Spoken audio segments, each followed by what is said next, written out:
The average price of a home in the city of Toronto now exceeds $1 million. The median price of a home in Los Angeles County has grown to $750,000.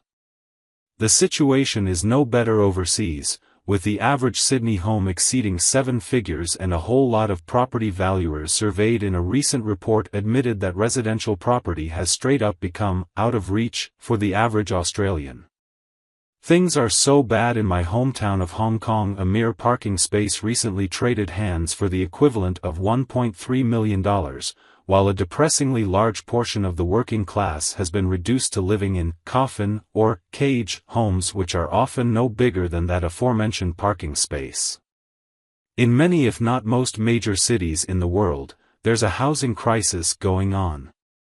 The cause of said crisis can be debated all day, but the fact of the matter is that for a worryingly vast amount of first-time buyers these days, read, young people, reasonably priced homeownership is a privilege they just weren't born early enough to enjoy. Which brings me to the 2021 Lexus LC500. As more and more jurisdictions lay out plans to outlaw the sale of internal combustion cars sometime within the next 2 decades, it saddens me to realize being able to enjoy a car like the LC500, with its glorious-sounding, naturally aspirated, 5.0-liter V8, will be a blessing that future generations will also have been born too late to enjoy. Unlike urban real estate, however, the LC500 isn't actually that expensive. Starting at a little over $94,000 in the US and coming in at under $110,000 as tested, it's cheaper than the BMW M850i and less expensive than basically any comparable Porsche 911. It's a sticker price that would also make for a healthy down payment on a decent starter apartment in a hot housing market. I recently had the pleasure of spending some time with Lexus Grand Tourer and, in the interest of cutting to the chase, it's epic. Would I take it over an appreciating asset I can mortgage and live in?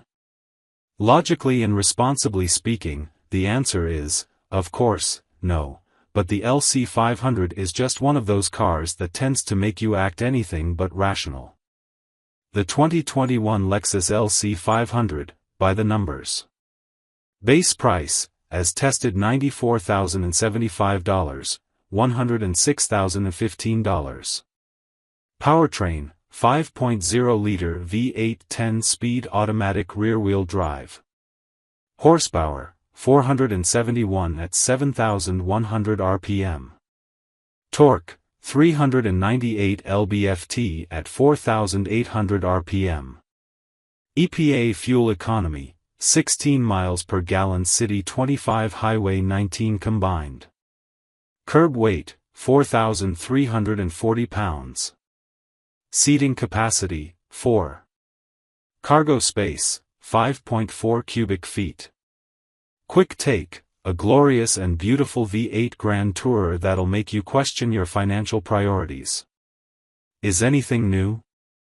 Based on the amount of attention it got during the 2 short weeks that I had it, you'd think this car was some sort of never-before-seen prototype, but, in reality, the Lexus LC is a 4-year-old car.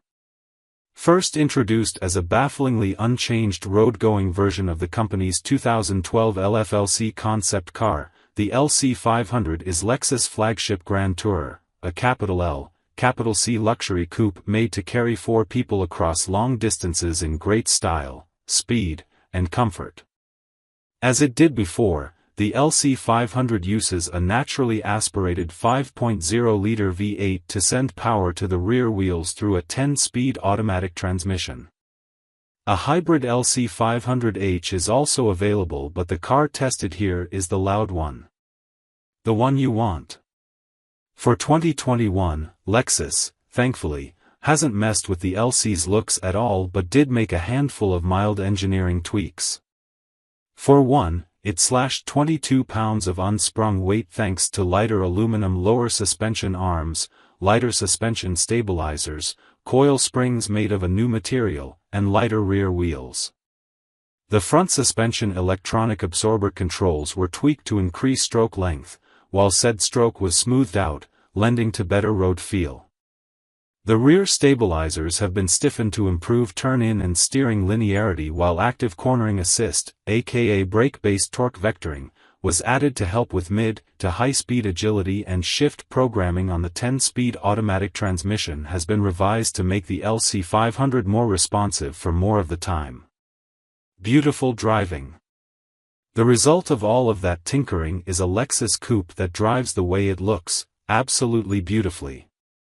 Weighing in at 4,340 pounds, the LC500 is quite a hefty car, but it hasn't let that weight get in the way of it being relatively nimble and, most importantly, a genuinely enjoyable thing to let loose on a winding road.